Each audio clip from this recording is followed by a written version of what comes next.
Il n'y aura pas de tour triangle à Paris. Le Conseil de Paris en a décidé ainsi contre le maire, Madame Hidalgo, qui n'a pas réussi à obtenir une majorité.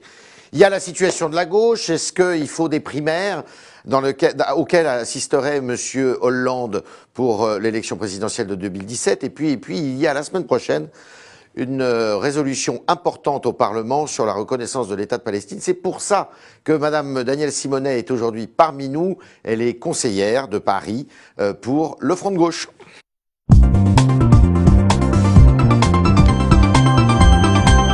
Danielle Simonet, bonjour. Bonjour. Bienvenue. Alors, c'était un échec pour Anne Hidalgo, donc en début de semaine, elle n'a pas réussi à obtenir une majorité. Est-ce que pour la suite de son mandat, sa majorité est menacée ? Est-ce que ça va être compliqué pour elle? Oui, c'est compliqué, mais il faut revenir quand même sur la façon dont ça s'est passé. Bon, d'abord, le projet, c'est un projet d'une tour de 180 mètres de haut. Hein? Moi, j'étais contre, je suis contre depuis le début. Que le Parti communiste, j'ai cru comprendre, était pour. Il était pour donc également sur l'ancienne mandature. Groupe, là, mais alors, on n'est pas dans le même groupe. Oui, j'étais candidate autonome pour les municipales à Paris. Ce projet, c'est une tour de 180 mètres de haut, de bureaux, qui est totalement anti-écologique parce que des tours de grande hauteur sont énergivores et qui ne répondent pas aux besoins. Dans l'Ouest parisien, on a besoin de logement social, alors qu'on a des milliers de mètres carrés de bureaux vides. Ça ne sert à rien de refaire un projet spéculatif, à part pour les intérêts d'Unibail. Mais sur la forme, ce qui est hallucinant, c'est qu'on a un vote du Conseil de Paris où les socialistes exige que ce soit bulletin secret, alors que sur un projet aussi important, il faut que les élus publiquement rendent compte devant leurs électeurs. Mais bien sûr, parce que ça engage quand même pour des décennies et des décennies. Les citoyens doivent savoir ce que les élus votent. Ce vote, alors, Madame Hidalgo va donc demander au tribunal administratif d'annuler le vote. Donc c'est un déni démocratique hallucinant. Si le tribunal annule alors? Alors, si le tribunal annule, elle va donc vouloir représenter le projet. Soit le même projet, soit un projet modifié, amendé, mais grosso modo, ça sera toujours une tour. Ça sera toujours non, donc, de ma part, ce sera toujours non, et je souhaite que le vote du Conseil de Paris soit respecté. J'ai d'ailleurs lancé une pétition sur le site change.org, puisque Madame Hidalgo, le lendemain, montrait qu'elle était une grande démocrate et qu'elle proposait... Vous êtes contre les tours à Paris? Écoutez, les tours, franchement, ça appartient au passé. Il faut penser à un autre mode d'architecture qui soit éco-responsable et qui réponde aux besoins. Donc sur Paris, on a besoin de logements sociaux. On sait que pour la qualité de vie et pour respecter le plan climat, eh bien, il faudrait mieux ne pas dépasser les 6 étages, par exemple. Est-ce que le mandat de Madame Hidalgo est menacé, du coup, alors? Est-ce qu'il est en danger, il va falloir qu'elle choisisse. Est-ce qu'elle veut, du coup, s'orienter vers une majorité avec la droite, ou est-ce qu'elle souhaite répondre aux attentes? En l'occurrence, la droite a voté comme vous, là. Ben oui, donc est-ce qu'elle veut... Oui, mais en même temps, il y a quelques élus de droite qui ont voté pour et donc elle souhaite, en renégociant le projet, alors que les Verts sont opposés à ce projet, elle souhaite trouver d'autres élus de droite à démarquer. Mais il y a quelque chose... Mais ce qui est surtout scandaleux, c'est qu'elle demande l'avis aux Parisiens. Qu'elle demande l'avis aux Parisiens. Tous les sondages montrent que les Parisiens sont contre les tours. Vous pourriez faire un référendum? Pourquoi pas? À elle de trouver les formes. Pourquoi pas? Moi, je pense que ça serait intéressant. Sur des questions aussi importantes, il faut que le peuple reprenne en main les choses et puisse décider. On pourrait faire la même chose pour les Jeux Olympiques de 2024 à ce moment-là. Vous êtes pour ou pourquoi contre? pas? Moi, je suis contre. Dans les conditions actuelles, voilà. Là-dessus, je suis contre comme elle, parce que dans les conditions actuelles, on a vu dans tous les autres pays, c'est pas raisonnable. Ça coûte extrêmement cher. Ce sont les intérêts privés qui s'enrichissent sur ces projets, et ensuite on demande au peuple de payer la facture. Donc c'est pas acceptable. Et l'Expo universelle de 2025? Je ne pense pas que ce soit dans les conditions actuelles. C'est pas votre chose. Alors, il y a une chose qui m'étonne, moi, et d'ailleurs la confirmation est au Conseil de Paris, c'est que j'ai l'impression que les gens du Front de gauche sont plus proches finalement des écologistes que du Parti communiste. Mais vous savez, dans le Parti communiste, il y a des débats. Les élus communistes ont été pour la tour triangle, mais les militants, je suis persuadée, dans la grande majorité, sont pas d'accord avec cela. Je pense qu'ils sont en train d'être convaincus qu'il faut s'orienter vers l'écosocialisme. Il y a la direction du PC et puis... C'est fort probable sur ce sujet-là. Il faut être écosocialiste, il faut penser que, penser cet urbanisme par le biais des intérêts privés, où on veut nous faire croire que construire des bureaux va créer de l'emploi, c'est aussi stupide que de croire que c'est parce que vous construisez un supermarché que vous allez augmenter le pouvoir d'achat. Elles sont pas folichonnes, en fait, vos relations avec le PC. Avec les militants, elles sont très bonnes. Sur d'autres sujets, elles sont très bonnes. Puis après, j'assume les désaccords sur la tour triangle et sur le budget, où je pense qu'il faudrait qu'ils s'y opposent. Comment expliquez-vous que Jean-Luc Mélenchon, nationalement, il n'arrive pas à se faire entendre. Il organisait une manif samedi dernier, il n'y avait pas grand monde. Hein.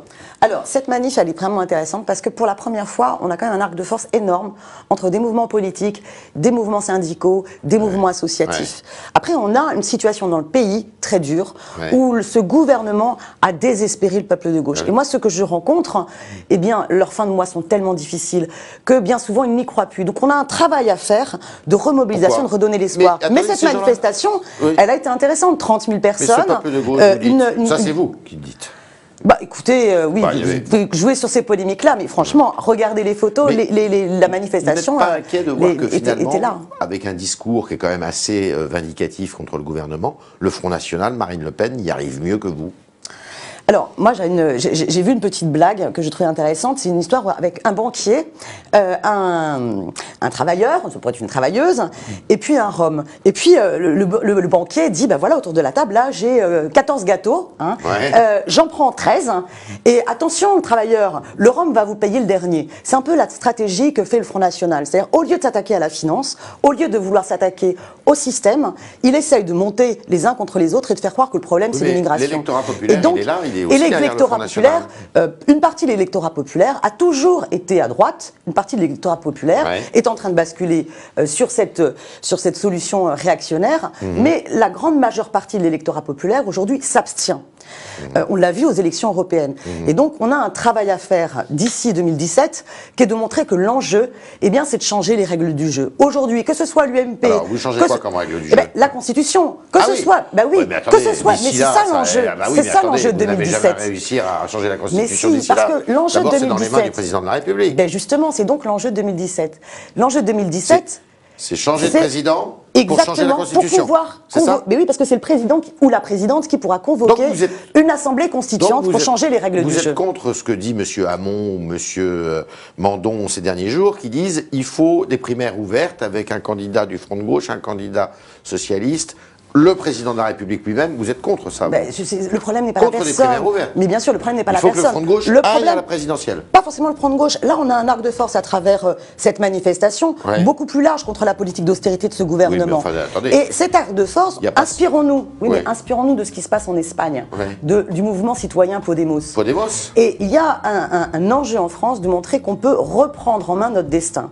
Et il faut absolument faire la séparation, je dirais, du MEDEF et de l'État. Il y a une figure qui se dégage. Et donc, créer une mobilisation forte pour dire, voilà, il y a une pétition et un appel. Mélenchon, il peut emmener tout ça ou pas? Alors, nous, on n'est pas sur une question de personne. Mélenchon a lancé la proposition du mouvement M6R. Voilà. Et donc, il y a cet appel M6R qui commence à prendre vraiment de l'ampleur. Et où, justement, c'est une pétition très simple qui dit, voilà, on souhaite que soit convoquée une assemblée constituante pour qu'on puisse changer les règles du jeu, pour que le peuple puisse enfin à nouveau décider. Après la présidentielle de 2017. C'est l'enjeu de la présidentielle de 2017. Alors, c'est plus qu'important. Vous n'êtes ni sénatrice ni députée, mais vous avez quand même fait adopter, enfin vous avez cherché à faire adopter un vœu sur la reconnaissance d'un État palestinien au Proche-Orient. Vous ne croyez pas que c'est jouer un peu avec des allumettes, ça? Non, pas du tout. Vous voyez bien que d'autres pays avant la France ont déjà reconnu la Suède, ont reconnu l'État palestinien, voilà, peut-être l'Espagne. Il est temps que la France s'engage avant que le chemin soit impossible à franchir. Et il faut... Alors, j'ai obtenu cet engagement de Paris. Paris peut jouer un rôle de tribune sur les questions internationales importantes. C'est quand même la capitale ville des Lumières. Donc je souhaite que le gouvernement l'entende et que les parlementaires l'entendent. Il faut que la France reconnaisse l'État palestinien. Maintenant, hélas, l'intégralité de mon vœu n'a pas été retenue. Moi, je demande à ce que cet État palestinien soit reconnu dans le cadre des frontières de 67 et qu'il y ait un message fort pour dire nous sommes contre la politique de colonisation. Parce que si vous regardez la photographie de 67, les cartes de 67 et d'aujourd'hui, cette colonisation va rendre irréversible si on n'intervient pas pour faire respecter le droit international, la création d'un État palestinien et donc une paix juste et durable au Proche-Orient. Voilà. Petite question pour finir. Valérie Pécresse là, est en train de monter en colère, si je puis dire, parce qu'elle dit qu'une adjointe au maire de Paris Madame Boitard, aurait été payée pour un rapport qui n'existe pas par le conseil régional, par Monsieur Huchon, 8 000 €. Ça, vous dénoncez ça? Vous êtes avec Madame Pécresse pour dénoncer ça ou... Je vais être très franc, je ne connais pas le dossier. Pas le dossier. Je ne connais pas le dossier, mais il est clair qu'il faut absolument mettre de la déontologie dans nos politiques. Ouais. Et je pense, et la bataille que je mène par exemple au Conseil de Paris, plutôt que des codes de déontologie, le meilleur moyen, c'est vraiment que les élus rendent des comptes, que leur vote soit public quand ils s'engagent devant les citoyens, et qu'en même temps, on arrête aussi de laisser la main aux intérêts privés. Parce que moi, je peux vous dire que soit sur la Tour Triangle, ou que ce soit sur plein d'autres services qui sont délégués au privé, il y a des sommes tellement colossales que c'est dans ces situations-là que potentiellement la corruption peut aussi avoir lieu.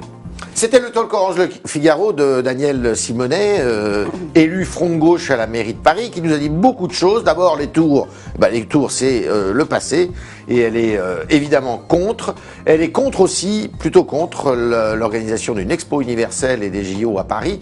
Et puis sur un plan plus national, eh bien, il faut aller vers une réforme de la Constitution.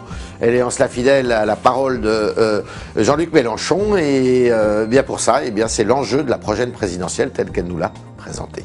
Merci Daniel Simonet. Merci.